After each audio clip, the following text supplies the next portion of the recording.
मर्यादा पुरुषोत्तम श्री राम जिनका सादर नमन करते हो, उन शस्त्रधारी और शास्त्रज्ञ भगवान परशुराम की महिमा का वर्णन शब्दों की सीमा में संभव नहीं।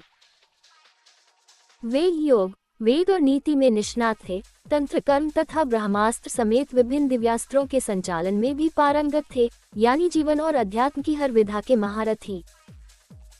विष्णु के छठे अवतार परशुराम पशुपति का तप कर परशुधारी बने और उन्होंने शस्त्र का प्रयोग कुप्रवृत्तियों का दमन करने के लिए किया। कुछ लोग कहते हैं परशुराम ने जाति विशेष का सदैव विरोध किया, लेकिन ये तार्किक सत्य नहीं।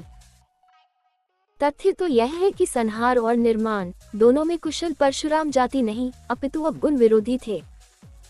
गोस्वामी तुलसीदास के शब्दों में, जो खर दंड करहु नहीं तोरा, भ्रष्ट होए श्रुति मार्ग मोरा की परंपरा का ही उन्होंने भली भांति पालन किया।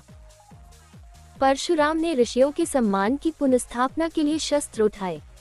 उनका उद्देश्य जाति विशेष का विनाश करना नहीं था। यदि ऐसा होता तो वे केवल हेहय वंश को समूल नष्ट न करते।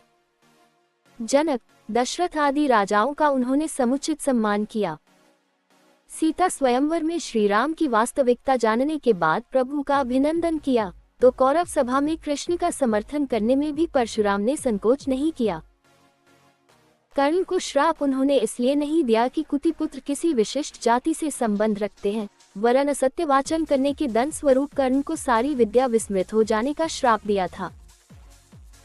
कौशल्या पुत्र राम और देवकी नंदन कृष्ण से अगाध स्नेह रखने वाले परशुराम ने गंगा पुत्र देवव्रत भीष्म पितामह को न सिर्फ युद्धकला में प्रशिक्षित किया, बल्कि यह कहकर आशीष भी दी कि संसार में किसी गुरु को ऐसा शिष्य पुनः कभी प्राप्त न होगा। पौराणिक मान्यता के अनुसार कौशल्या पुत्र राम और देवकी नंदन कृष्ण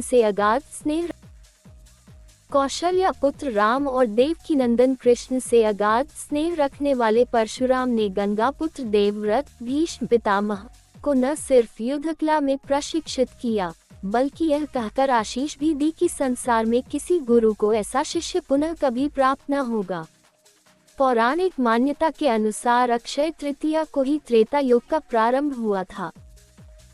इसी दिन यानी वैशाख शुक्ल तृतीया को सरस्वती नदी के तट पर निवास करने वाले ऋषि जमदग्नि तथा माता रेणुका के घर प्रदोष काल में जन्मे थे परशुराम। परशुराम के क्रोध की चर्चा बार बार होती है, लेकिन आक्रोश के कारणों की खोज बहुत कम हुई है।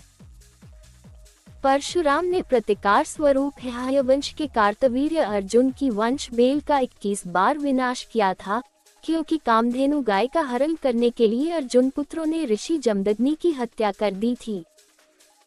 भगवान दत्तात्रेय की कृपा से 1000 भुजाएं प्राप्त करने वाला कार्तवीर्य अर्जुन दम्भ से लबालब भरा था। उसके लिए विप्रवध जैसे खेल था, जिसका दंड परशुराम ने उसे दिया। ग्रंथों में ये भी वर्णित है कि सहस्त्रबाहु ने परशुराम के कुल का 21 बार अपमान किया था। परशुराम के लिए पिता की हत्या का समाचार प्रलयातीत था। उनके लिए ऋषि जमदग्नि केवल पिता ही नहीं, ईश्वर भी थे। इतिहास प्रमाण है कि परशुराम ने गंधर्वों के राजा चित्ररथ पर आकर्षित हुई मां रेणुका का पिता का आदेश मिलने पर वध कर दिया था।